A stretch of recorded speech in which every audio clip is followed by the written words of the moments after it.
욥기 29장 1절에서부터 14절까지입니다. 욥기서는 요즘에 많은 사람들이 관심을 가지고 있습니다. 욥기에 대한 책도 소개가 되고, 또 욥기는 무슨 내용을 담고 있느냐, 이런 글들도 많이 지금 올라오고 있는데, 왜냐하면 전염병 사태를 맞아가지고 어떤 사람은 정말 어려움을 겪고 있는데, 이런 가운데 이런 재난의 문제, 이런 고난의 문제를 어떻게 바라봐야 되는가에 대한 그런 눈을 뜨게 해주는 성경이 욥기라는 생각을 사람들이 많이 하게 되는 것 같습니다. 사실 그동안에는 욥기가 무려 42장이나 됩니다. 성경 가운데서도 분량이 굉장히 많아요.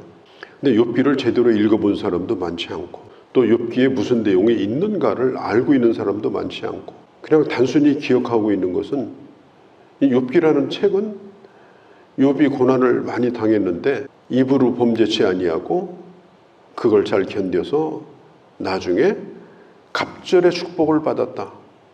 이제 그렇게 간단한 얘기로, 무슨 옛날 얘기 기억하듯이 그렇게 기억하는 정도로 끝나지, 욥기를 제대로 이해하는 사람 그렇게 많지 않습니다. 사람이 행복한 때는 잠깐입니다. 대부분은 힘든 시간을 많이 보냅니다. 나이가 먹을수록 그렇습니다. 내게 다가오는 어려움들, 그 고난에 대해서 바르게 그것을 해석하고 그것을 영적으로 승화시키는 그런 능력, 또 세상으로부터 오는 비난과 의문에 대하여 내 생각을 바르게 갖고 우리가 이런 문제들을 풀어가는 지혜, 이걸 갖게 하는 성경에서 아주 뛰어난 하나님의 말씀이 바로 이게 욥기의 말씀입니다. 욥기는 아주 중요합니다. 이제 재판을 하게 되면은 마지막 최후 변론이 있고 최후 진술이 있어요. 최후 변론은 이제 검사가 이제 마지막 이 사람이 어떤 죄인인가를 말하고, 그 다음에 구형량을 이제 말을 합니다. 그 다음에 이제 변호사도 재판장에게 최후 변론을 합니다. 이러이러하기 때문에 이 사람을 좀 선처해달라. 그리고 재판장이 판결을 내리기 전에 그 당사자, 그 피고인의 최후 진술을 듣습니다. 29장, 이 30장은 욥의 최후 진술이다, 이렇게 볼 수가 있겠습니다. 욥의 최후 진술은 간단합니다. 친구들은 지금 죄인이라고 검사의 자리에 앉아가지고 끝까지 주장을 합니다. 죽어야 마땅합니다. 재판장이요, 저 사람을 최고형으로 결정을 해달라고. 그때에 이 욥은 최고의 재판장 되신 하나님 앞에 지금 진술을 하고 있는 장면이 바로 오늘 이 장면이에요. 하나님으로부터 그 답을 듣고 싶어 합니다. 바른 판단을 해달라. 할 말이 없으면은 이건 곤란한 거예요. 이 욥은 자기가 어떻게 살았는지를 진술을 해요. 당신은 어떻게 살았습니까? 이렇게 물으면 그럭저럭 살았지요. 그냥 웃지요. 그럭저럭 살고 그냥 웃고 말 인생이라면 정말 할 말이 없는 거죠. 지금 욥은 자기가 이제까지 살아왔던 것을 얘기하면서 결코 자기는 친구들이 얘기하는 것과 같은 그런 사람이 아니라는 것을 자기가 스스로 얘기를 지금 하고 있습니다. 욥이 처음에는 이런 일을 겪을 때 이 사실을 받아들일 수가 없어가지고 하나님을 향해서 격렬하게 달려들었죠. 자기 자신을 부인했죠. 그렇게 하다가 점점 생각이 정돈이 되고 이제 하나님을 만나고, 이제 그렇게 하면서 어느 정도 지금 안정이 된 상태고, 이제는 이제 자기에 대한 얘기를, 그동안에 하지 않았던 얘기를 하게 되는데, 제가 언뜻 들어보면요, 오늘 끝까지 29장을 읽어보면 자기 도취에 빠진 사람이 아닌가, 자화자찬이 아닌가, 이런 생각이 들 정도로 얘기를 하고 있는데, 그 정도로 욥은 자기가 살아왔던 삶에 대해서 부끄러움이 없었어요. 그래서 아주 자세하게 지금 얘기를 하고 있습니다. 욥이 어떻게 해서 부자가 됐는지 우리가 충분하게 알 수는 없어요. 결과적으로 부자가 되었다는 겁니다. 사람들은 부자들을 그렇게 좋아하지 않아요. 부자들을 존경하는 것보다는 욕하는 걸 좋아합니다. 심지어 교회에서도 이 목회자가 좀 부유한 사람을 더 관심을 갖고 돌보면 저분은 부자만 좋아한다고 또 욕하기도 해요. 그런데 부자가 된 게 죄가 아니에요. 부자가 된 것이 큰 권력도 아닙니다. 다만 부자를 자꾸 욕하고 따돌리면 그 사람들은 결국 그 사람끼리 놀아요. 그 사람끼리 쓰고 그 사람끼리 놀고 부자 된 자의 책임을 전혀 느끼지 않습니다. 그래서 사회가 부자를 존중해주고 세금으로 자꾸 뜯어가려고만 하지 말고 그들 스스로가 세금 이상의 것을 내놓고 책임감을 가지고 살 수 있도록 그렇게 존중해주는 태도가 사실 이 사회도 그렇고 국가도 그렇고 그게 필요합니다. 그렇게 하면은 그들이 가진 것에 대해서 더 책임감을 느낄 거예요. 욥은 자기가 살았던 것을 지금 이제 회상을 하는데 그는 한마디로 말하면 존경받는 부자였습니다. 그는 이렇게 말해요. 나는 지난 세월과 하나님이 나를 보아시던 때가 다시 왔으면 좋겠다. 다시 돌이켜준다 하더라도 나는 내가 살던 대로 그렇게 부끄럽지 않게 나는 살고 싶다. 그런 생각을 하면서 입을 엽니다. 3절에 하나님께서 등불로 나를 비춰주시며 캄캄한 중에서도 길을 잃지 않게 하셨다. 하나님이 내 인생의 등불을 켜줬습니다. 그래서 늘 밝은 길을 갈 수가 있었어요. 4절에 건강하던 시절에 내가 원기 왕성하던 날과 원기 왕성하던 날 하나님께서 자기를 붙들어 주시던 그런 돌봐주던 때가 그때 있었다. 힘있게 걸어다니던 때가 5절에 전능하신 하나님이 함께 하시고 무엇보다도 자식들에게 둘러싸여서 또 젊은 사람들에게 둘러싸여서 내가 그들의 존경을 받으면서 내가 살았다. 이런 꼰대라는 말을 많이 해요. 젊은 사람들이.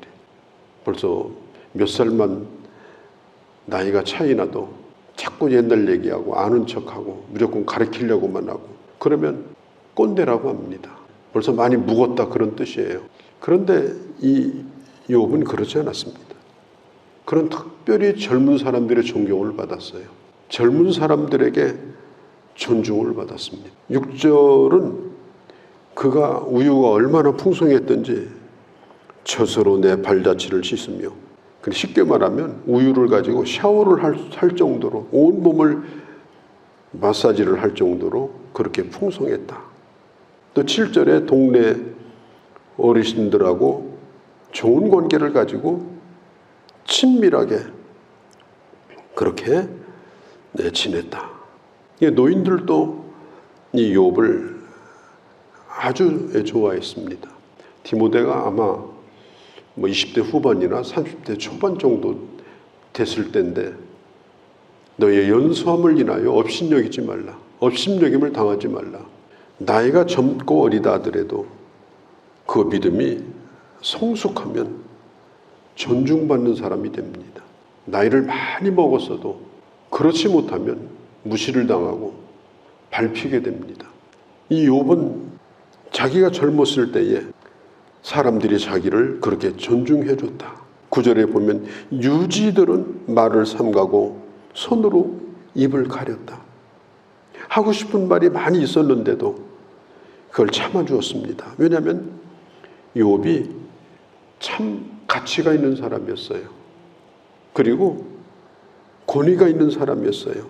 10절에 보면은 지도자들은 말소리를 낮추었으니 그의 혀가 입천장에 붙었느니라. 그 동네에서 말하자면 면장, 반장 이런 사람들이 그 사람들이 욥이 있으면 입을 다물었습니다. 그리고 오히려 욥의 말을 듣기를 원했어요. 그리고 12절서부터 보면은 그가 가난한 자들을 어떻게 도와줬는가 하는 내용들이 쭉 나옵니다. 가난한 사람들에게 친아버지와 같이 그들을 대주었다. 망해가는 사람들 또 뭐라고 얘기하는가 하면 13절에 망하게 된 자도 나를 위해서 복을 빌었으며 이게 무슨 뜻인가 하면 욥이 나를 많이 도와줬는데 내가 이렇게 망하게 됐구나. 누구도 욥을 탓하는 사람이 없었다는 거예요. 이 14절은 욥의 인생관이라고 볼 수가 있어요. 그게 뭐냐면은 내가 의를 옷으로 삼고 입었으며 나의 정의는 겉옷과 모자와 같았다. 욥이 가지고 있는 자기 생각이 그거예요. 의롭게 살고 정의롭게 살자. 내가 입고 있는 옷, 내가 쓰고 있는 모자, 이것은 공의롭고 정의로워야 된다. 부끄럽지 않아야 된다. 그렇게 그는 그런 생각을 머리에 담고 항상 살았다고 그렇게 말을 합니다. 누가 남의 것을 뺏으려고 하면 가서 그 사람을 응징했습니다. 뺏지 말라고. 가난한 사람을 억울하게 하지 말라고. 가난한 사람을 억압하는 사람들을 그들의 죄값을 치르도록 오히려 앞장을 섰습니다. 이걸 보면은 자기도 부자이며 가난한 자를 도와주고 또 가난한 자를 억압하는 사람들을 그들을 편들지 아니하고 그들에게 정의롭게 하도록 그렇게 깨워주고 사회적 친구라는 말이 있어요.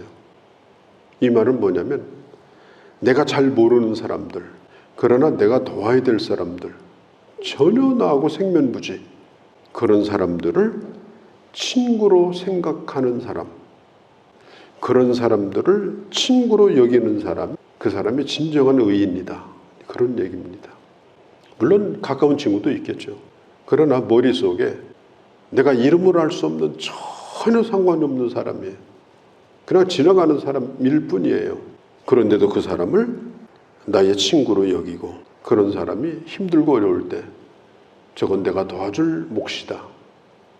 저것은 내 책임이다.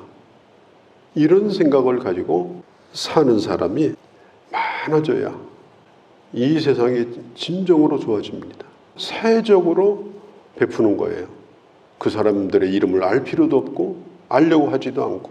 왜냐하면 이 세상에는 이런 사회적 약자가 많습니다. 누가 돌봐줄 사람이 없는 그런 사회적 약자, 또 그런 사람을 도울 마음을 가진 사람을 사회적 친구를 삼는다 이렇게 말합니다. 그러니까 욥을 이렇게 가만히 보면 친구들한테는 상당히 좀 인기가 별로 없었던 것 같아요. 야, 너만 잘났냐? 너하고 나하고 동창인데 옛날에 같이 놀던 친구들, 잘하는 사람들, 이런 사람들이 시기를 하고 물어뜯고 이렇게 합니다. 그리고 가까운 사람들의 성공을 인정을 안 해요. 아마 욥도 그랬던 것 같아요. 친구들이 달려들어서 뭐 아주 집요하게 이게 물어뜯는 걸 보면요, 친구들도 그런 생각을 가진 것 같아요. 그런데 객관적으로 보면 이 욥이 그렇게 살질 않았어요.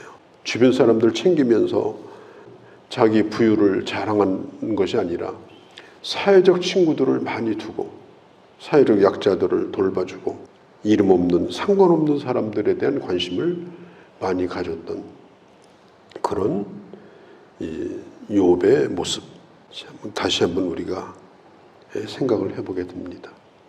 우리가 25절 이런 데 보면 그는 왕의 자리에 앉아있지 않았지만, 그는 군대를 가지지 않았지만 그런 권위를 인정받은 사람이었다. 성경에 그렇게 말하고 있습니다.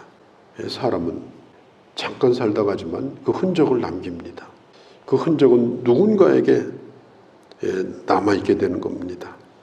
무슨 자서전을 쓰고 자식들 모아놓고 자기 고생한 얘기 한다고 남는 게 아니고 누군가에게, 내가 모르는 사람에게도 우리는 흔적을 남기고 사는 거예요. 나는 어떤 흔적을 남기고 살겠는가? 내가 아니라 타인이 나에 대해서 내 삶을 스토리로 얘기해 준다면 나를 뭐라고 얘기를 해줄까? 객관적으로 나를 바라봤던 사람들의 그 이야기들, 그게 바로 진정한 내 인생의 모습이 아니겠는가? 오늘 욥은 아주 화창한 자기 봄날 같은 자기 과거를 회상하면서 참 이런 얘기들을 쭉 하고 있습니다. 근데 갑자기 여름이 와가지고 지금 죽을 지경이 됐는데 욥은 생각을 해요. 이것도 지나가면 또다시 좋은 날이 올 거다. 이제 그런 기대를 가지고 또 주님을 바라보고 있는 이런 모습을 오늘 이렇게 보게 되어집니다. 우리 욥기 얼마나 귀한 말씀인지 몰라요. 우리가 읽고 또 읽으면서 깊이 묵상하고 그걸 내게 적용하고 그리고 내 스스로를 바라보는 시각, 넓게 이 세상을 바라보는 것에 대하여 그걸 넓혀 나갈 수 있는 그런 지혜로운 그런 하나님의 사람들이 되어주시기를 바랍니다. 거룩하신 우리 아버지, 오늘 욥은 나는 지난 세월과 하나님이 나를 보호하시던 때가 다시 왔으면 좋겠다. 다시 온다 할지라도 나는 예전에 살았던 것처럼 또 그렇게 살고 싶다. 의의를 내 옷으로 입고 다니고 정의를 겉옷과 모자처럼 삼고 그렇게 또 살고 싶다.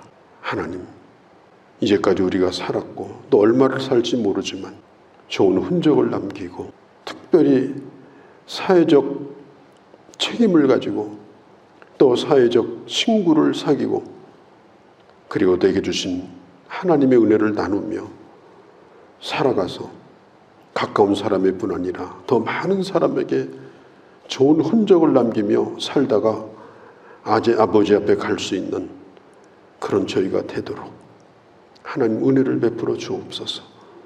이 하루도 주께 의탁합니다. 우리 주 예수님의 이름으로 기도하옵나이다. 아멘.